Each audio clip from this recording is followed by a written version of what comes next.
No, ma trasformiamo i problemi in opportunità.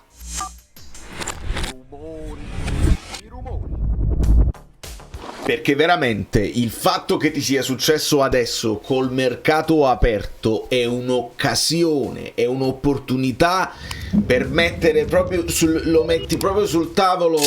Benvenuto Domenico Cimmino, Napoli 1926, e a tutti i nuovi iscritti che mi stanno dando una grande mano, perché quelli che si iscrivono nuovi imparano subito che devono mettere il like, e sul like noi ci muoviamo, l'hype eccetera eccetera. Allora, prima di tutto grazie a tutti, perché sto leggendo un po', c'ho un po' più di tempo per leggere i vostri messaggi, mi state dando degli spunti, come per esempio l'argomento DAZN, che oggi è uscito pure con una novità guardati solo la tua squadra, ci paghi comunque tantissimo. Lo affronteremo, vi prometto che vi dirò la mia, perché me l'avete chiesto in parecchi, e ovviamente io ho un punto di vista che viene dall'estero e posso dire la mia, però la cronaca ci impone di parlare di Lukaku e della sua sostituzione, quindi nell'essere preoccupato onestamente, perché tu hai dei piani e i piani vengono sconvolti da un infortunio più grave di quello che si potesse sperare. È un'opportunità gigantesca, che se il Napoli, ve lo ricordate, noi abbiamo cominciato il mercato proprio dicendo ci potrebbe essere il vuoto di potere, non sappiamo quanto Chivu per il mal di testa possa convincere, non sappiamo Tudor con la Juve, Gasperini Roma può essere un interrogativo, un punto interrogativo, come Juric Atalanta, sparisce l'Atalanta, Allegri Milan, allora potrebbe esserci quel vuoto di potere che invece confermi Conte devi assolutamente imporre, come sei tu. Per un paio di 2 o 3 anni sei tu che la comandi, e potresti farlo veramente, perché dopo ovviamente l'inizio del mercato alla grande abbiamo speso parecchi soldi per sistemare insomma situazioni di panchina, e alla grande ci sta. Però adesso, e prendo spunto dagli amici del gruppo Telegram che stanno ovviamente come i pazzi, e Francesco Perrone mi dice tu devi sostituire Lukaku, non devi sostituire Lucca, il che mi ha portato immediatamente al ricordo dell'anno scorso. Vabbè, ma tanto Kvara è già tu devi trovare il sostituto di Neres, prendendo uno che poi non ha giocato mai. Quindi attenzione, l'anno scorso lo scudetto l'abbiamo vinto, però così.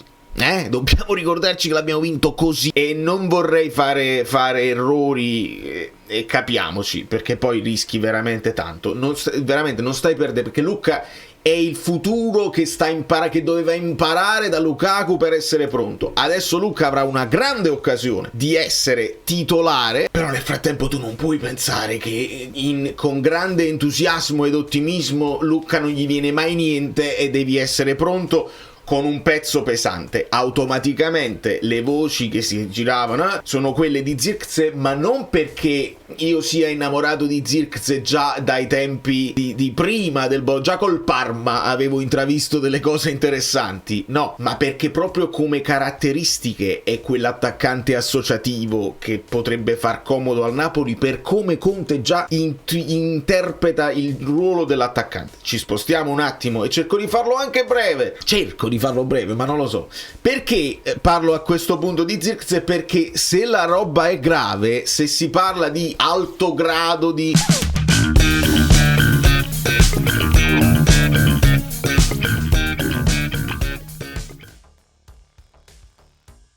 lesione di alto grado, si dovranno consultare i medici per possibile anche intervento chirurgico, e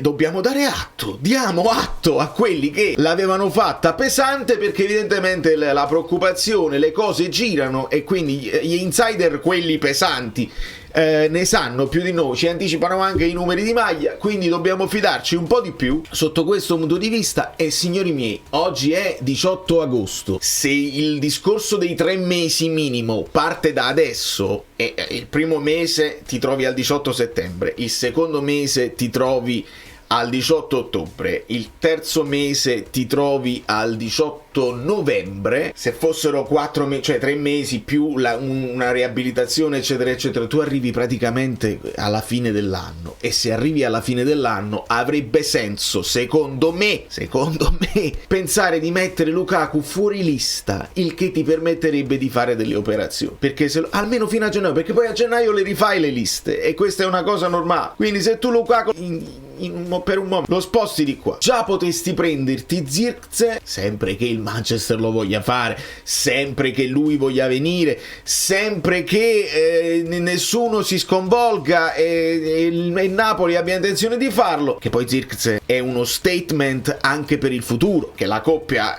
metti un Lucca che cresce con Zirkzee che si deve riconfermare ai livelli di Bologna, e allora sì che io sto più tranquillo che un Lukaku con un anno in più, ancora un anno in più e con qualche problema fisico, non mi pongo il problema per il futuro, perché Zirkzee c'ha 24 anni e c'ha un futuro davanti radioso. Quindi con l'ingresso di Zirkzee qua tu puoi continuare a ragionare sul fatto che Mazzocchi te lo puoi anche tenere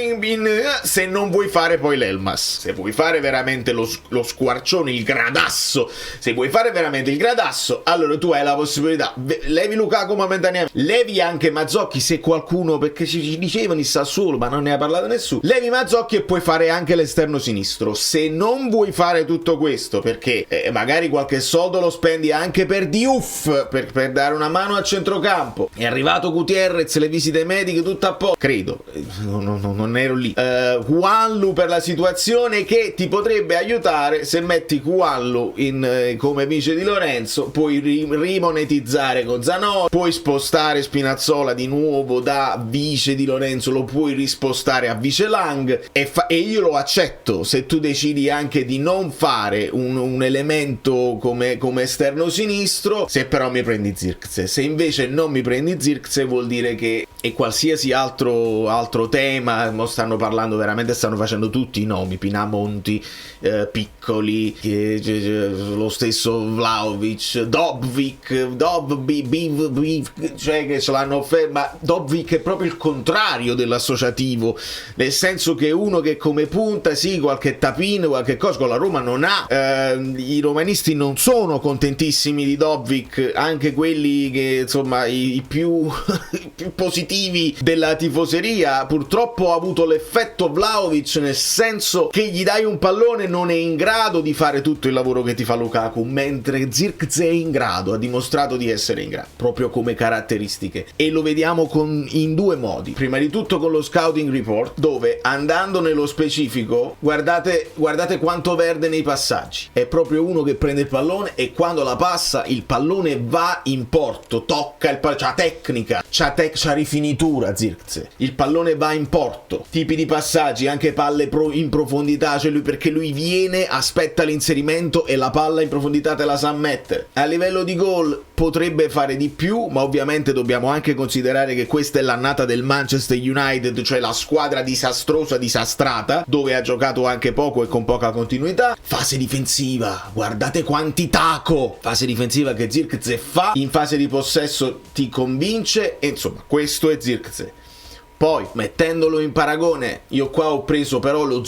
permettetemi, ho preso lo Zirkzee della Serie A, cioè del Bologna, per farvi vedere la mappa di calore, cioè dove tocca il pallone Zirkzee. Questo è il Lukaku dell'anno scorso, molti meno tocchi rispetto a Zirkzee. Ricordiamo che quel Bologna con Motta giocava un calcio di grande possesso, però come immagini ci siamo, tocca anche un po' di più il pallone nelle zone esterne perché Zirkzee si muove molto. Questo è Dusan Vlahovic dell'anno scorso, mi interessa metterlo semplicemente per ricordare a me stesso anche che la mappa di calore non basta, perché tu puoi anche toccare il pallone e poi il passaggio non va a buon fine, perché spesso Vlahovic è stato accusato di questo, cioè gli dai il pallone, lui viene incontro, la protegge, la perde e non riesce a farlo. Però come idea questa è. Facendo una comparazione, resta purtroppo per noi o per fortuna per noi, Lukaku resta il migliore rispetto a quello che deve fare, un più all rounder, cioè va abbastanza bene in tutte le fasi fasi dell'attaccante. In rosa vedete lo Zirkzee, fatemi togliere Lukaku, l'avete visto per farvi capire bene. Vlahovic c'ha più tocchi in aria, cioè perché è più punta, vuole stare più in aria, e lo togliamo da mezzo. Questa è la comparazione tra lo Zirkzee dell'anno scorso e lo Zirkzee di 2 anni fa. Ovviamente 2 anni fa si fa preferire, che era più nel vivo del gioco rispetto al Manchester United. Ora però, un'altra cosa che sto sentendo è: Zirkzee è perfetto perché può fare anche l'esterno a sinistra. Calma, calma, calma. Ha fatto una partita sola nella sua vita come esterno sinistro. È proprio un attaccante nel senso che fa la punta e può fare la seconda punta proprio per le sue caratteristiche, che di uno che viene incontro alla palla e ti giostra anche a centrocampo. Però da esterno Transfermarkt ne porta una sola, tra l'altro una partita di Europa League contro il Real Sociedad dove segna pure, quindi da esterno ha pure segnato. Però non mi basta, vado sui campetti e vedete che Zirkzee, tra l'altro assist di Garnacho, c'era Højlund di cui si dice un gran bene in attacco, Dorgu, e quindi qua io mi allargo e vado proprio sul campetto di quella partita per capire, perché io lo vedo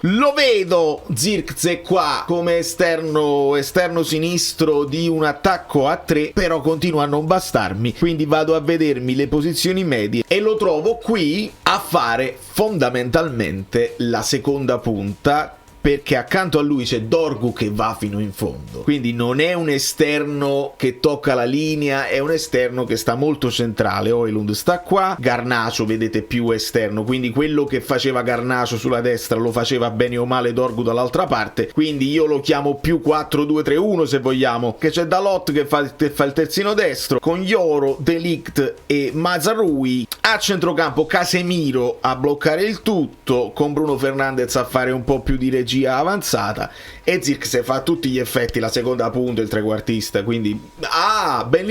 benissimo anche a studiare insieme a De Bruyne, che rimane una delle possibilità di emergenza per fare il falso 9, perché ricordate sempre queste possibilità. Quindi al di là dei like che potete lasciare comunque a prescindere da quello che farà il Napoli è un'occasione incredibile di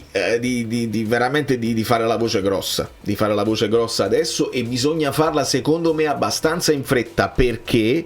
memori di quello che fece l'Atalanta quando Scamacca, ovviamente infortunio più grave, però subito presero Retegui. In questo momento, visto che si sta cominciando la stagione, ci sono gli ultimi movimenti, ieri Leao fa un gran colpo di testa, segna, dopodiché fa un altro saltino, si tocca il polpaccio, stringe il polpaccio ed è dovuto uscire immediatamente. Attenzione, perché molte squadre hanno bisogno di un attaccante e quindi non possiamo poi rischiare che si vengano a prendere un potenziale tuo obiettivo. Secondo me adesso bisogna affrontare, adesso che sappiamo e che sapranno l'entità reale dell'infortunio di Lukaku, secondo me bisogna andare dritti e pesanti, perché non si può pensare con Lukaku che ti viene a mancare così e non sai come ti torna, perché ricordate la batteria del cellulare di Lukaku, della pesantezza della sua struttura fisica. Io non sono un medico, quindi non so se torna meglio di prima o no. Quindi Lucca va più che bene, ma gli devi affiancare uno che ha già più di Lucca per forza, perché Lucca, a parole di Conte, viene per essere il futuro del Napoli, viene per studiare delle cose da Lukaku, da uno più esperto, quindi non può essere subito Lucca il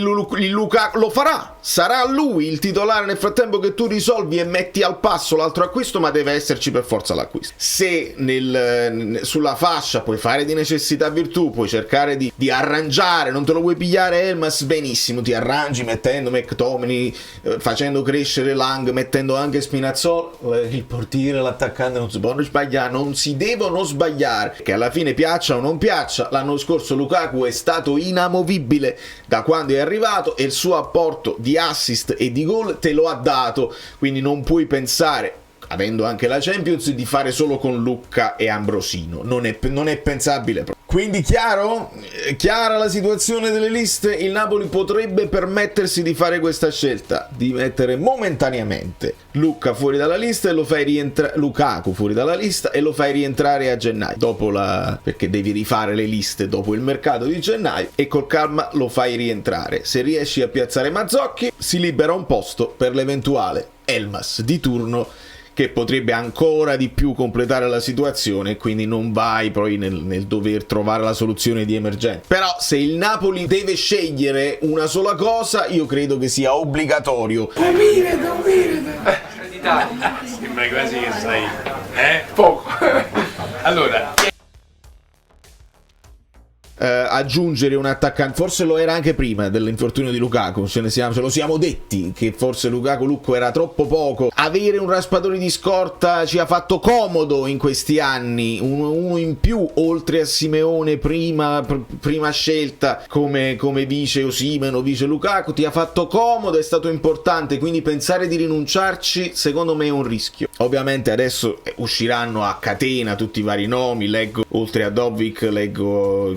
contatti con Jackson, usciranno tutti i nomi, ragazzi. Però io perché parlo di Zirkzee e perché ancora più di Højlund come caratteristiche, per quello che abbiamo già visto nel campionato italiano, e dovrebbe riprendere solamente un po' di fiducia nei suoi mezzi, perché poi è tutta una questione mentale anche, e secondo me Conte può veramente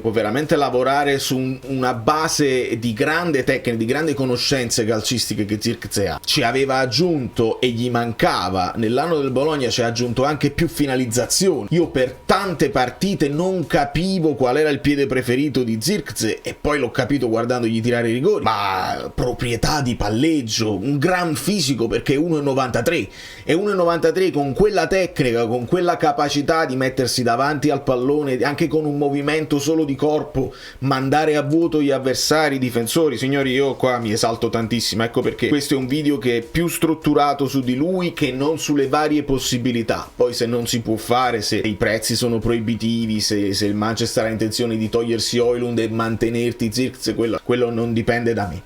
Però la mia preferenza è bella chiara, quando bisogna esporsi, bisogna esporsi. L'amico